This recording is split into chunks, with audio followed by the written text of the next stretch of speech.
Picture a training run humming along nicely, the loss dropping step after step, and then out of nowhere it rockets to infinity and prints nan. Everything you just computed is garbage. So what happened?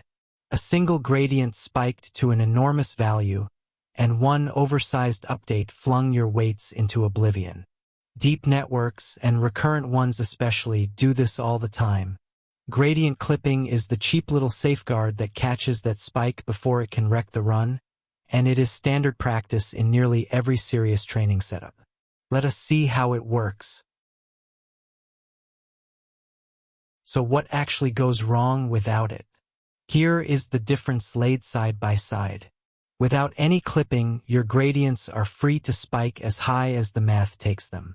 Most steps are perfectly fine, and then one unlucky batch produces a gradient hundreds of times larger than normal.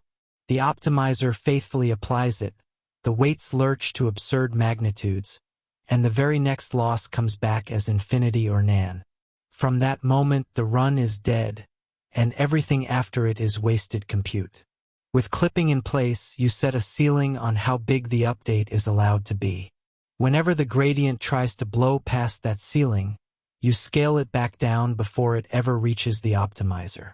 The direction of the step is fully preserved, only its size is capped, so learning continues smoothly and that one rogue spike quietly loses its power to derail everything you have built. Where does clipping actually sit inside a training step? Follow the path one stage at a time. Every step begins with the backward pass. Backpropagation runs through the network and hands you a gradient for every single weight, telling the optimizer which direction to move. Usually these numbers are modest, but nothing in the math guarantees that, and once in a while they come back enormous. Before touching the weights, you measure the overall size of that gradient. Specifically, you compute its L2 norm, the length of the full gradient vector collapsed into a single number. This one value tells you whether the step is business as usual or a dangerous spike about to do real damage. Now compare that norm against your chosen threshold. If it sits below the limit, you leave the gradient completely untouched. But if it exceeds the threshold, you rescale the entire vector down until its norm lands exactly on the limit, shrinking every component by the same factor and preserving the direction perfectly. Only then does the safe, size-limited gradient reach the optimizer, which takes its normal step.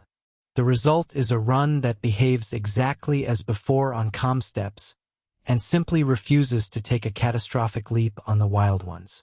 That is the whole trick, and it costs almost nothing when gradients are well behaved.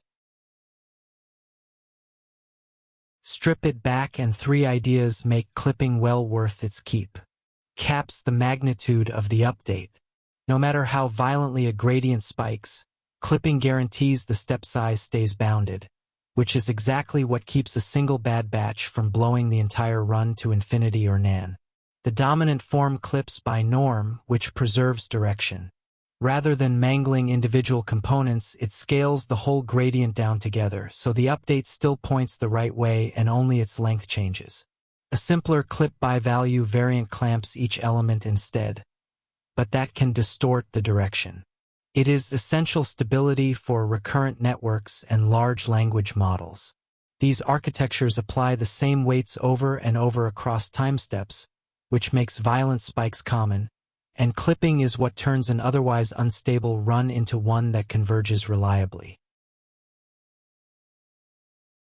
Alright, let us lock in what matters. Gradient clipping is a simple safeguard that caps how large gradients can get before they update the weights, preventing the exploding gradient blowups that destabilize or crash training. It sits between the backward pass and the optimizer step. You measure the gradient norm, and if it exceeds your threshold, you scale the whole vector back down to that limit. The dominant form clips by norm, preserving the step's direction while capping its size. A simpler clip-by-value approach clamps each element on its own but can distort where the update points. Its single knob is the clipping threshold. Too low and you throttle real learning, too high and it never fires, and it pairs naturally with good initialization and normalization. If you want more machine learning tricks explained without the fog, we unpack a fresh one every week over at standarity.com. Come train with us.